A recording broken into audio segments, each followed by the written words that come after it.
بسم الله والحمد لله والصلاة والسلام على رسول الله وعلى آله وأصحابه ومن اتبع هداه وما توفيقي إلا بالله عليه توكلت وإليه أنيب أما بعد الحمد لله. Toujours on remercie Allah subhanahu wa ta'ala pour le bienfait de se réunir pour l'explication du livre d'Allah subhanahu wa ta'ala, qui est une des meilleures œuvres qu'on puisse faire dans ce bas monde. Il n'y a pas des gens qui se réunissent dans une des maisons d'Allah subhanahu wa ta'ala, et qui récitent le livre d'Allah et qui se l'enseignent entre eux sans que la miséricorde ne les enveloppe et que les anges assistent et que Allah leur donne la sakina et que Allah parle d'eux chez ceux qui sont auprès de lui subhanahu wa ta'ala. Donc, il y a vraiment deux, trois choses que je voulais rappeler juste avant de commencer. Premièrement, comme d'habitude, j'encourage tout le monde à apprendre l'arabe euh, pour votre bien. Donc, techniquement, bon, là, on est au mois d'octobre, donc ceux qui ne sont pas encore inscrits dans des instituts, bah, ils sont un peu en retard. Sinon, un des meilleurs instituts pour moi que je connais, c'est l'institut de l'IESH, pour ceux qui sont dans la région parisienne, à Paris. Sinon, il y a celui à Château-Chinon. Parce qu'en 2 ans, concrètement, tu apprends l'arabe de façon à être capable d'étudier les sciences islamiques en arabe. Mais, en général, c'est comme ça que ça se passe, même à Médine. Tu fais d'abord 2 ans, après tu t'enchaînes les études islamiques. Pareil, en Égypte, c'est la même chose. Ceux qui vont à l'Azhar, ils font des cours d'arabe pendant 1 ou 2 ans, ça dépend. Après, tu enchaînes les cours d'arabe. Et sinon, il y a plein d'instituts en Égypte, et ça, je le conseille vivement. Celui qui veut apprendre l'arabe, qui vienne en Égypte, d'accord? Et si vraiment c'est pas possible, bah, il y a plein d'instituts en ligne qui sont très bien. Par contre, je peux pas vous en conseiller un en particulier, mais je pense qu'un des meilleurs, d'après un frère qui a bien fait, qui a bien cherché dans ce domaine, c'est l'Institut du Nil. Nil Institut, je crois. Et eux, ils sont très, très sérieux, même en ligne, etc. Et pour le Coran, encore une fois, vous êtes un peu en retard, mais ceux qui sont sur la région parisienne, je conseille vivement d'aller à l'Institut, bon, soit à l'USH, d'accord, parce que pareil, le programme, il est carré. En 2 ans, 3 ans, tu apprends le Coran avec tes jouides comme il faut, en intensif, hein. Euh, ou alors, aller à l'Institut de Cheikh Hafiz Badr, qui était un des fondateurs du pôle Coran de l'USH. Pareil, c'est la même qualité. C'est à Épinay-sur-Seine, ceux qui sont dans la région parisienne, il faut en profiter. D'accord? Parce que pour apprendre le Coran, il faut aller dans l'endroit qu'il faut. Donc ça, c'est les premières choses. D'ailleurs, ceux qui me suivent, entre guillemets, et vraiment, je sais pas comment dire, c'est une condition que je mets, ou c'est quelque chose sur laquelle j'insiste. J'impose rien. Mais moi, je voudrais pas avoir des gens qui m'écoutent, mais qui restent toujours là, à la traîne dans la langue arabe, à la traîne dans le Coran. Non, moi, c'est pas ça mon message. D'accord? Il se peut que je meure bientôt, on ne sait pas. Donc, que mon message soit clair. Que vous retenez d'Abou Muslim qu'il a dit le Coran et l'arabe. Après, on parle. D'accord? Et ce que je fais là, en réalité, c'est dans l'objectif de mettre le pied à l'étrier, comme je répète à chaque fois. D'accord? L'autre chose que je voulais dire par rapport au projet WACF, ça marche, c'est toujours ouvert pour ceux qui veulent aider ce projet. Donc, j'en ai déjà parlé, je ne vais pas trop développer. J'ai une vidéo où j'ai détaillé tout le projet, ce qu'il en est. Donc, je sais qu'il faut faire de la pub, il faut faire de la com, il faut en parler souvent, etc. C'est pas trop mon truc, mais bon, je le rappelle, d'accord? Et de préférence, payer par PayPal, parce que tout ce qui est Cotisop, franchement, le Cotisop, je vais le fermer. Euh, et puis, je vais laisser que PayPal, parce que, voilà, et encore, hein, parce que des fois, ils sont bizarres. Eux, là, quand on met de l'argent quelque part, on dirait que c'est leur argent. Après, il faut se justifier pour le retirer et tout, c'est compliqué. D'accord? Qu'est-ce que je voulais dire encore? Ouais, c'est tout, hein. Après, donc, comme d'habitude, à travers le TFCL, on a plein de remarques à faire très importantes. Donc, où est-ce qu'on était arrivé? On était arrivé, on avait parlé de la loi du talion. D'accord? On avait parlé de la loi du talion, donc alhamdoulilah, on a dit tout ce qu'on avait à dire, on a vu à peu près les paroles du fuqaha sur ce sujet, on a vu que dans l'islam, alhamdoulilah, les législations de l'islam, en réalité, c'est celles qui procurent en fait tout le bien-être et tout ce qu'il faut à l'humanité en tout temps, en tout lieu. Et celui par qui qu'Allah a choisi pour transmettre cela. Il ne faut pas oublier quand on lit le Coran, à travers le Coran, il ne faut pas oublier celui que Allah Azza wa Jal a choisi pour mettre sa dernière parole, qui est le prophète sallallahu alayhi wa sallam. Donc, quand on pense Coran, il faut penser aussi à celui qu'Allah Azza wa Jal a choisi pour transmettre le Coran oralement et pour être le mode d'emploi du Coran. Il ne faut pas l'oublier, d'accord? Parce que dans l'islam, ça fonctionne comme ça. Ça fonctionne avec quelque chose d'écrit, mais ça fonctionne aussi et surtout avec un mode d'emploi. Et en ce moment, nous sommes dans le mois qu'on a décrété, on va dire qu'on le consacre au prophète alayhi salam. Mais en vérité, s'il faut, on le ferait tout le temps, toute l'année. Mais comme tous ceux qui ont du bon sens, ils le savent, si c'était toute l'année, eh ben, ça perdrait de sa valeur, comme on va le voir pour le ramadan. Si le ramadan était perpétuel, si on devait jeûner 360 jours dans l'année, ce n'aurait pas le même effet. Et on voit comment les gens se comportent pendant le ramadan parce qu'ils savent que c'est qu'un mois. Et comme Allah le dit, ayyaman ma'doudat, c'est que quelques jours. Donc, comme c'est que quelques jours et que, voilà, eh bien, les gens ont un engouement. Allez, c'est qu'un mois, allez, on y va. Et c'est comme ça dans la vie. Il faut des fois des choses avec déterminer des temps. Et dans le dunya, comme dans l'akhira, c'est-à-dire pour la dunya comme pour la religion, dans tout, la clé, la première clé, Wallahu a'lam, de la réussite et de l'efficacité, c'est le fait de savoir utiliser, gérer le temps. De savoir utiliser et gérer le temps. Une des choses que dans le livre, par exemple, Madarij al-Salikin, le sentier des itinérants d'Ibn Qayyim, que notre Adnoshir nous avait expliqué, sans nous citer le nom de l'auteur, mais en fait, il se basait sur ce livre. Mais lui, il avait mis en premier, le premier chapitre qu'on avait étudié, c'est le chapitre du temps. Le chapitre du temps.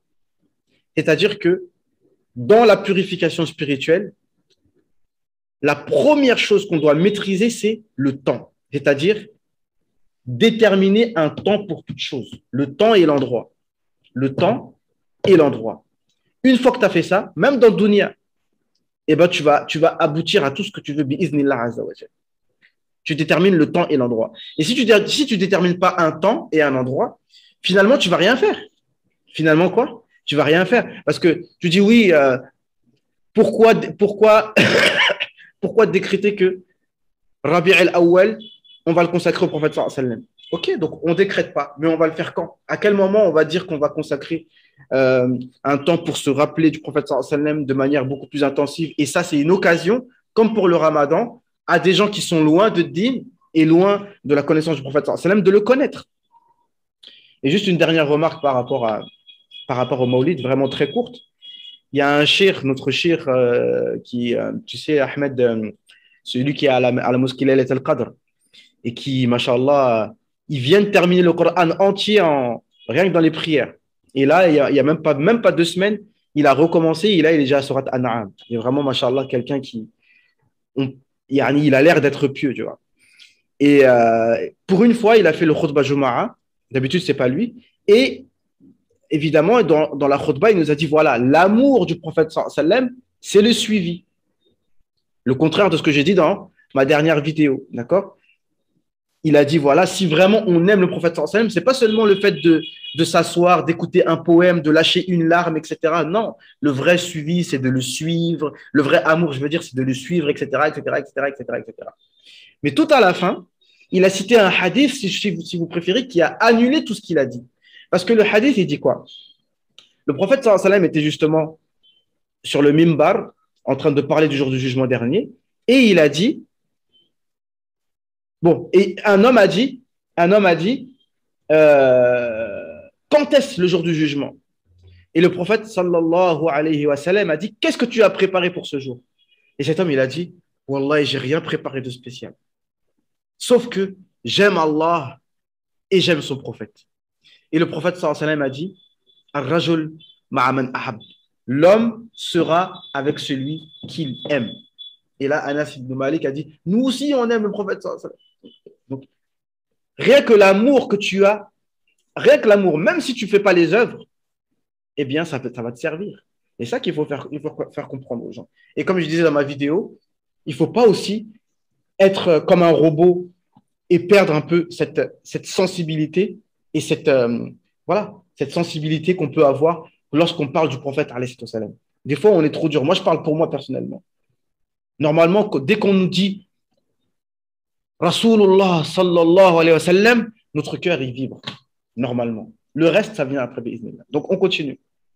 Donc ici, Allah Azza wa Jal a légiféré, donc Allah nous dit كتب أعوذ بالله من الشيطان الرجيم كتب عليكم إذا حضر أحدكم الموت إن ترك خيرا الوصية للوالدين والأقربين بالمعروف حقا على المتقين فمن بدله بعدما سمعه فإنما إثمه على الذين يبدلونه إن الله سميع عليم فمن خاف من موص جنفا أو إثما فأصلح بينهم فلا إثم عليه إن الله غفور رحيم. Donc ici, Allah Azza wa Jal nous parle du testament et non pas de l'héritage. Donc, kutiba alaykum. Donc ici, encore une fois, les frères, les sœurs, je vous dis, des fois, par manque de, j'aime pas dire par manque de temps, mais par manque d'organisation et par manque, il faut être franc, de détermination, de motivation dans le fait d'apprendre ma religion, je parle de moi, et le manque de détermination pour transmettre la religion comme il se doit, je parle de moi, eh bien, des fois, je ne prends pas le temps de lire tous les tafsirs, rien que ceux que j'ai. Je pourrais lire aussi les tafsirs que je peux trouver en PDF, même si j'aime pas trop utiliser les PDF. Pas que j'aime pas, c'est pas que ce soit pas bien, au contraire, mais je pourrais le faire, parce qu'aujourd'hui, alhamdoulilah, on a ça en disposition. Donc, je pourrais vous fournir un tafsir, je dirais, 10 fois plus détaillé, 10 fois plus intéressant, 10 fois plus profitable que ce que je vais vous donner aujourd'hui. Mais malgré cela, Inch'Allah, j'espère que quand même que ce sera profitable. Tout ça pour vous dire que le tafsir et tous les ilms, on a beaucoup de choses à apprendre. Mais pour l'apprendre, si on n'a pas la purification du cœur, on n'aura pas la force d'apprendre. Et on n'aura pas la force de transmettre. Mais toujours est-il que qu'Allah Azza wa Jal nous permette d'apprendre sur sa religion, d'apprendre sur son livre, toujours, encore et toujours. Non. Donc ici, écoutez ce que les Mufassiroun nous disent. Et je suis sûr que personne, enfin moi personnellement, j'aurais jamais pensé à cela. Parce qu'Allah nous dit il vous a été prescrit lorsque la mort vous arrive. Donc, mais comment on va obliger à quelqu'un quelque chose alors qu'il est mort? Ça veut dire que lorsque tu meurs, tu dois faire un testament. Mais on doit comprendre que c'est avant de mourir qu'il faut le faire. Comme il est dit dans le hadith, une personne croyante ne doit pas faire 3 jours sans avoir son testament prêt. Donc, kutiba alaykum idha hadara ahadakum al-maut. Lorsque la mort vous vient, in taraka khayra. Donc, vous avez vu, je me suis arrêté quand j'ai lu in taraka khayra. Ça, c'est mon cher Mohammed al-Munshid, hafizahullah wa fakara wa asrahu, un de mes chouyours à qui j'ai pris certaines de mes lectures. Et lui, il nous demandait de nous arrêter ici. كتب عليكم إذا حضر أحدكم الموت إن ترك خيرا الوصية للوالدين والأقربين بالمعروف. Parce que lui, il était très spécialisé dans le waqf wal ibtida, c'est-à-dire en gros la ponctuation dans le Coran, et ce qui est très important. Donc voilà. Et donc wasiya, ce serait donc yani, comment ça s'appelle, mubtada. Bref. Donc, lorsque la mort nous vient, in taraka khayra, si on laisse un khayr. Et un khayr, comme vous savez, c'est le bien. Mais ici, le bien, ça veut dire l'argent. Hein. Wa innahu, hein, innal insana li rabbihi lakanud wa innahu ala dhalika la shahid wa innahu li hubbil khayri la shadid. Donc, l'être humain aime beaucoup le khayr. Et le khayr, c'est l'argent. D'accord? L'argent, la monnaie, Allah dans le Coran appelle ça khayr. Mais par contre, c'est un khayr s'il est bien utilisé, bien évidemment. Non, mais à la base, c'est un khayr. Al-wasiyatu lil-walidayni wal-aqrabina bil-ma'ruf. Donc, al-wasiyya, ici, c'est le testament et non pas l'héritage. Le testament, c'est ce que tu laisses de ta propre volonté à tes proches, à tes parents, al-waliday, wal-aqrabin et tes proches. Donc ici, dans les tafsirs, il n'y a rien de précis. Il y a sept aqwal. Il y en a qui disent que c'est à partir de 1000 dinars et plus. Il y en a qui vont te dire que c'est à partir de 700 dinars et plus. Il y en a qui vont te dire que c'est 1000 dirhams et plus. D'autres et d'autres et d'autres. Et tu as la parole de Aïcha qui te dit, en fait, déjà, comme aussi qui est dit dans les hadiths, c'est que tu laisses de l'argent tout simplement à tes proches. D'accord? Sans quantité précise. Mais le prophète, alayhi salam, il a dit que tu ne dois pas donner plus que le tiers. Non. Pour les autres. Le reste, ça doit rester pour ta famille. D'accord? Il y avait un homme qui était riche, qui avait des filles. Il a dit, est-ce que je dois donner tout mon argent? Le prophète sallallahu alayhi wa sallam, il a dit non. La moitié? Il a dit non. Il a dit le tiers? Il a dit oui. Al-thuluth wa al-thuluthu kathir. Al-thuluth wa al-thuluthu kathir. Et de là, les Malikiyya, ils ont pris une règle qui pratique pratiquement sur beaucoup de ahkam dans mu'amalat. C'est toujours le tiers, le tiers, le tiers, le tiers, le tiers. Même c'est connu que même dans le commerce, quand tu fais des bénéfices, on te dit que par exemple, quand tu vends quelque chose, tu dois pas, wa alaykoum salam wa rahmatullahi wa barakatuh, Muhsin, marhaban. Un petit souci internet, de khair, Inch'Allah. Ouais, donc on venait de commencer là le tafsir. On a fait une petite introduction, donc en fait là on vient de commencer en fait dans le tafsir. Et donc là je disais que par rapport au testament, on ne doit pas donner plus que le tiers aux autres. Et le reste, on doit le laisser pour sa famille. Et le prophète, il a dit, et les Malikiyya, ils prennent beaucoup cette base du tiers.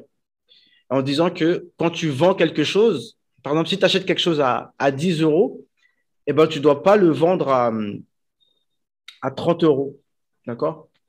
Ça doit être le tiers du bénéfice. Mais ça, en fait, c'est par rapport c'est précis sur quand c'est des denrées alimentaires et surtout si c'est en cas de famine ou des choses comme ça, d'accord?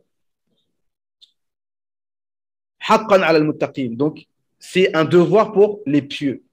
Donc ça, c'est en ce qui concerne le testament, mais tous ces versets de testament, wasiyya, testament, et ce verset-là, en fait, il a été abrogé par les versets de l'héritage. Les versets de l'héritage sont très précis, n'est-ce pas? Et il y a des sommes précises. Donc, moi, j'ai étudié les règles de l'héritage, ça date de 2012. Donc, franchement, sans vous mentir, il ne reste plus grand-chose dans ma tête.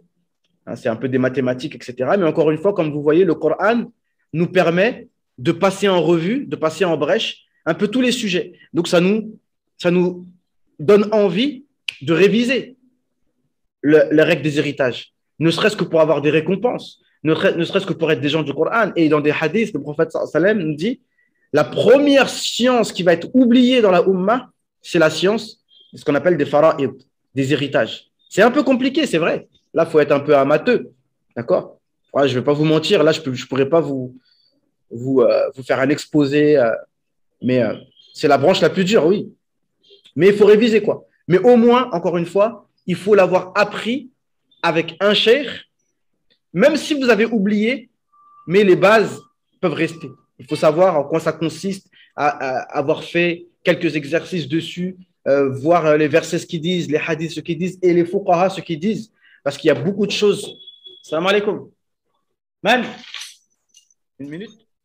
Et donc, de savoir qu'il y a il y a pas mal de points dans l'héritage qui n'ont pas été cités dans les versets et dans les hadiths. Donc, il y a des masaïl que les fuqaha ils ont mis comme el-aoul. Ça c'est dont je me rappelle, hein, ne me demandez pas ce que ça veut dire. El-aoul, en fait, c'est quand on a distribué l'héritage et qu'il reste encore une partie, alors on la redistribue encore pour les ayants droit, etc., etc. Donc, dans Surat Nisa, au début de Surat Nisa, je ne sais pas quand est-ce qu'on va y arriver, là, on reviendra dessus, mais Inch'Allah Ta'ala, pourquoi pas faire un petit cours à part sur l'héritage ou pourquoi pas une petite formation sur l'héritage parce que, comme on a dit, le prophète sallallahu alayhi wa sallam a dit que c'est une des premières sciences qui va disparaître et donc on se doit, nous, de la faire revivre. Et parmi les sahaba, celui qui était le plus fort dans les héritages, c'était Zayd ibn Thabit, si je ne me trompe pas. C'est Zayd, en tout cas, je pense, ibn Thabit, radiallahu anhu, qui connaissait bien les règles de l'héritage. Et ça, c'est très, très, très important. Et encore une fois, pour montrer que dans l'islam, eh bien, il y a toutes les réponses. Il y a toutes les réponses. Et aujourd'hui, il y a des réformistes, etc., qui veulent revenir sur certaines règles de l'héritage. Pourquoi la femme prend la moitié de ce que l'homme prend? Mais bien évidemment, les femmes avant et jusqu'aujourd'hui n'ont pas les mêmes obligations que les hommes. Et au final, quand tu regardes bien, eh ben, la femme, c'est elle qui est plus gagnante dans tout ça parce qu'elle ne travaille pas. Naam, man. Hey, désolé. Donc voilà, tout ça. Et comme Allah il nous dit ici, c'est beaucoup de règles qui sont passées en revue. Et Allah nous dit Tilka hududullah fala ta'taduha. Après les versets tous les versets de l'héritage qui sont relativement détaillés au début de Surat Nisa. Allah Azza wa Jalla dit dans le Mudar Faridatan min Allah wallahu alimun halim. Allahu Akbar. Après avoir cité tous les versets de l'héritage, Allah nous dit wallahu alimun halimun. Allah il a la connaissance et l'indulgence. Elle garde tout alors que l'homme il est amené à le dépenser. Tout à fait. Non. Et Allah il nous dit alimun halim. Et ces deux noms d'Allah subhanahu wa ta'ala et ces deux attributs sont très importants qu'ils soient liés ensemble. Al-ilmu wal-hilmu. La science avec l'indulgence. Très important. Un de nos chouyoukh nous avait fait une fois une khutba magnifique sur ça. Dans le Coran, là je ne me rappelle plus trop, mais dans le Coran, à chaque fois le ilm et le hilm, ils sont liés ensemble. Quand tu as la science, il faut avoir l'indulgence. Quand je dis l'indulgence, ce n'est pas d'être laxiste. Donc je disais quoi? Et je disais alimun halim, ça ne veut pas dire, comment ça s'appelle? Naam, wa alaykum salam. Ça ne veut pas dire laxiste, mais les deux sont hyper importants. Parce que quand on a l'ilm, mais si on n'a pas la douceur et l'indulgence qui va avec, c'est la catastrophe. J'ai fait une petite expérience dans mon espace commentaire. Il y a la vidéo numéro 39 ou 40 où j'ai mis, ou dans le titre, j'ai dit, j'ai parlé de Ibn Baz. Et il y a un frère salafi qui est venu m'embêter dans les commentaires pour faire Jidel. Et moi, je fais exprès de continuer, je ne le lâche pas en fait. Tant qu'il parle, je parle. Et là, on en est à 90 messages et franchement, on dirait qu'il a que ça à faire en fait, tu vois. Et voilà, bref. Tout ça pour dire que des fois, si tu es un peu trop obtus dans ta tête, ah là là, aujourd'hui, ça va être compliqué. Alors, on continue. فمن بدله بعدما سمعه فإنما إثمه على الذين يبدلونه إن الله سميع عليم. Allah nous dit celui qui change le testament après l'avoir entendu, donc le péché, il est sur celui qui change. D'accord? Ce n'est pas sur celui qui a fait le testament. Donc ici, on peut avoir deux compréhensions. Non, ok, là pas de compréhension. Donc, il n'y a pas c'est celui qui change le testament qui a un péché. Donc, tout à l'heure, je vous parlais de Cheikh Hafiz Badr, qui a un institut à Villetaneuse, du Coran. Et lui, c'est un des jours avec lequel j'ai le plus profité euh, dans justement le perfectionnement du tajwid, etc. Très, très fort et très, très dur. Et, euh, et il avait l'habitude de citer ce verset. Bien entendu, ce n'est pas pour ça qu'il a été révélé, mais on a le droit d'utiliser un verset dans un autre contexte, histoire de faire comprendre quelque chose. Ça s'appelle iqtibas. C'est-à-dire que tu prends, c'est comme si entre guillemets, tu voles une citation. Tu prends un verset pour l'utiliser dans un autre sens. D'accord? Extrapolation. Barakallahu fik. Et donc, il a dit ça, c'est par rapport au Coran, au tajwid. C'est-à-dire le Coran, le tajwid, on doit réciter comme on a entendu. فَمَنْ بَدَّلَهُ بَعْدَمَا سَمِعَهُ فَإِنَّمَا إِثْمُهُ عَلَى الَّذِينَ يُبَدِّلُونَهُ إِنَّ اللَّهَ سَمِيعٌ عَلِيمٌ. C'est-à-dire réciter le Coran comme on l'a entendu avec le tajwid, comme il faut. Celui qui change les règles de tajwid, le péché, c'est sur lui qui change les règles. Donc, il faut apprendre correctement et transmettre comme on l'a appris. Parce que c'est un héritage. Le ilm, c'est un héritage. Donc, c'était dans ce sens-là qu'il disait ça. Non. فمن خاف من موص جنفا أو إثما فأصلح بينهم فلا إثم عليه إن الله غفور رحيم. Et celui qui a peur de Mousin. Mousin, c'est celui qui est censé recevoir l'héritage, le testament. Celui qui est censé recevoir le testament, si on craint de lui qu'il penche vers l'erreur ou alors qu'il se trompe vraiment. On avait vu le mot Janafan, c'est un mot qui est proche qui est le contraire de Hanif. Janafa, Hanafa. Hanafa, ça veut dire pencher vers la guidée. Janafa, ça veut dire pencher vers l'égarement. Tu sens que la personne, elle veut essayer de faire des zigzags. Alors, quand tu vois qu'il y a une personne comme ça, il n'y a pas de péché pour ceux qui sont proches de celui qui a laissé le testament ou alors l'imam des musulmans de rectifier ce que les héritiers ont essayé de magouiller. D'accord? Ou alors, si celui qui a laissé l'héritage, il a laissé l'héritage d'une manière injuste. Par exemple, il avait un fils, il est fâché contre lui, il dit « je lui donne rien », par exemple.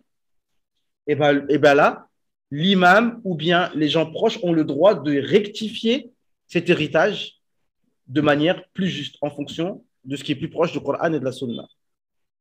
Ceci, vous voyez bien que ce verset-là, il est là pour mettre un tampon et un garde-fou aux éventuels litiges. Parce que là, c'était trop vague en fait. Le testament de cette manière, c'est trop vague. Et comme on sait, la distribution d'argent, c'est propice à tous les problèmes du monde. C'est propice à tous les problèmes du monde. Donc, c'est pour ça que la législation détermine clairement qui prend quoi.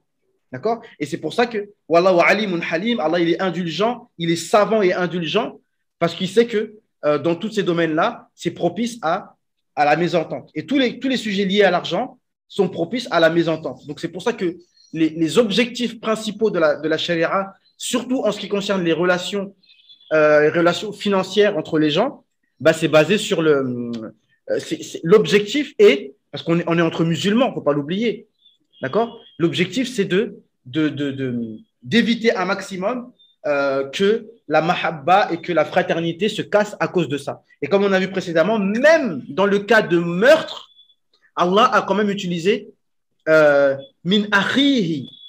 Tu acceptes la rançon, le prix du sang de ton frère. Non seulement on reste frère et on reste croyant. D'accord?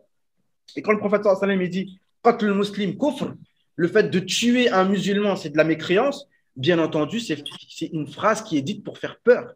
Mais ça ne veut pas dire que celui qui tue un musulman devient mécréant, bien que le meurtre d'un musulman, par contre, ouais, c'est vrai que ça te laisse, ça te ramène en Michael colère Shea. d'Allah subhanahu wa ta'ala et ça te ramène en enfer éternellement. Non.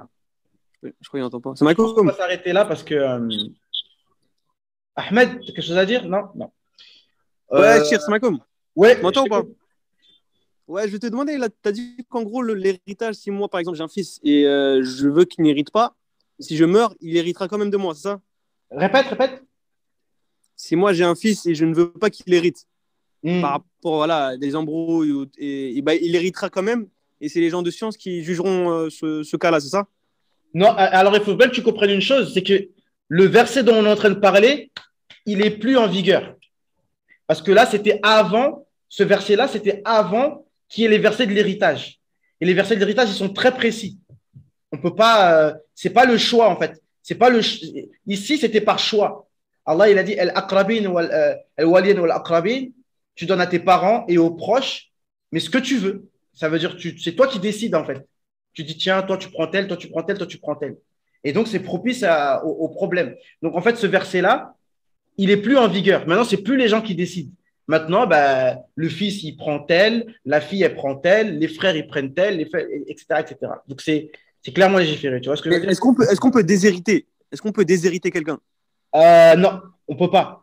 Et si jamais on essaye de le faire, surtout dans le madhab maliki, il y a une base, c'est que celui qui essaye de faire quelque chose, de jouer avec les textes pour déshériter quelqu'un de manière indirecte, eh bien, on doit se comporter avec lui le contraire de ce qu'il voulait. Tu vois? Et surtout, quelqu'un, juste avant de mourir, par exemple, juste avant de mourir, par exemple, il va divorcer sa femme. Il sait qu'il va mourir, il dit eh, je te divorce. Il fait ça pour que. Aïwa, marhaban, c'est à la mosquée, mashallah. Naam. Husseini, ça? Ah, Naam, marhaban. comment ça va, cher Abbas? À bientôt, peut-être je vais revenir bientôt, Inch'Allah, là, ces quatre-là. Inch'Allah, t'es le bienvenu. Inch'Allah, ta place, elle est Ta là, place, là. elle est là. Elle est là. Mashallah. Naam. Barakallahu Aïwa. fik. Alors, voilà, en fait, on ne peut pas déshériter, quoi. Non, on peut pas, non. On peut pas. Ok, barakallahu fik. Naam. Et donc c'est ça. Donc, فَأَصْلَحَ بَيْنَهُمْ فَلَا إِثْمَ عَلَيْهِ إِنَّ اللَّهَ غَفُورٌ رَحِيمٌ. Donc là, le temps, il dit que c'est bientôt fini. Juste après, donc là, on va commencer sur le Ramadan. Moi, je me dis, on va laisser ça pour demain, d'accord? Demain, on va voir tous les versets qui parlent du Ramadan. Il y a une page et demie complète qui parle du Ramadan.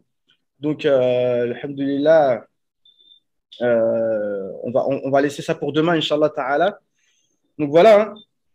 Et, je sais pas, il y avait rien de. Alors, il y avait quoi encore? Non, c'est tout. Là, les autres, c'était par rapport au verset du Ramadan. Machallah, il y a toujours des bonnes faïdas à prendre. Mais encore une fois, quand on étudie comme ça, il ne faut pas qu'on se focalise que sur les informations, bien que ce que je suis en train de faire, en fait, c'est un mélange. Il faudrait faire une partie sur le testament. Oui, c'est-à-dire que là, il faudrait le testament et l'héritage, en fait. C'est ça que je veux dire. Ce serait intéressant vraiment de détailler. Mais en fait, l'héritage, tu veux dire, parce que le testament, c'est simple. Hein. Tu as de l'argent, tu donnes, et c'était pas précis, en fait. D'accord?